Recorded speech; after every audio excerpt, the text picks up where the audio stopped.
All right, let's check on all the other big stories today. National editor at the Australian, Dennis Shanahan, joins me as he does every Monday. Well, some polls over the weekend. We'll start with the first one. This is Redbridge, showing Labor's primary continues to slide, Dennis. It's dropped now to 33%. The coalition's picked up ground. It tops out at 38%.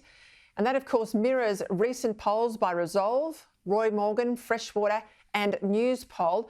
Two-party preferred Labor retains a narrow lead, but it's down 2 points on its last poll. You'd have to say now, I reckon it's trend, and if Labor was smart, they'd be smart enough to be worried.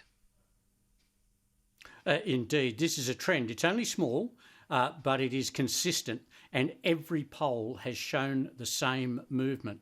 What is happening for Labor here is that its already record low primary vote is dropping back to where it was or below what it was at the last election.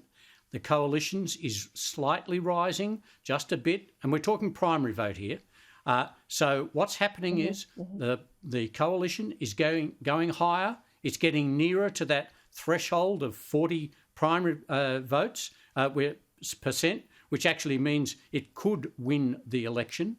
Labor is just absolutely stuck at 33 or thereabouts. And so it is clear that the electorate is saying that they are not impressed with how Anthony Albanese is governing. He is kept alive by a thin thread of two-party preferred support given mainly to him by the Greens. And so as a result, we can see that at this stage, there is little hope of a Labor government, if there was an election held now, actually holding on to majority government. This is the way all the polls are going. And I think the worst thing there for Labor is because they rely on the Greens' preferences to keep them alive in two-party preferred terms, they keep edging over to the hard left to keep the Greens at least in the tent. And that just alienates them to all the people on the old Labor right, or indeed the centre, that Labor needs traditionally in order to win an election. So, you know, they're in an almost death spiral with the Greens. And you see in that poll in Redbridge as well, that pull out on migration. Now, this is, I think, really significant. Frustration from Australians around immigration has surged since December. 73% of people say our cities are way too crowded. 50% believe that migrants are a burden on our welfare system. And just to cement that with some fact, we get a report out today, Dennis, that migrant families, this is in New South Wales, are taking up more than 35,000 of the social housing places. Now, that's almost a quarter of the available supply. I'm not saying they're doing anything any wrong. They're inside the rules, but a quarter of the available social housing is going to these migrants, and that's pushing out the median wait time to over 5 years. And we know this particularly in Brisbane. We've got Australians living in tents because they can't afford even rent. This is the big challenge, I think, for the government, because the budget will be where they want answers, and we've got inflationary pressures and risk of a rate rise.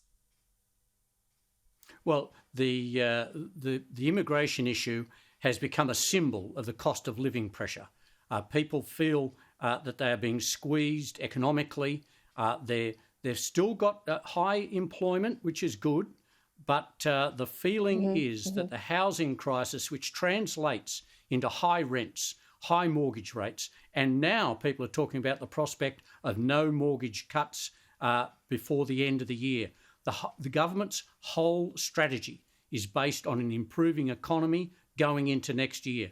If there are no interest rate cuts, no dividends for people, and increased pressure on housing, whether it is just the availability of housing and the cost of rents, this will be a drain on Labor support all the way to the election. And this, coupled with those polling declines, will be a real concern that the central strategy for re-election is actually bogged down now economically and politically.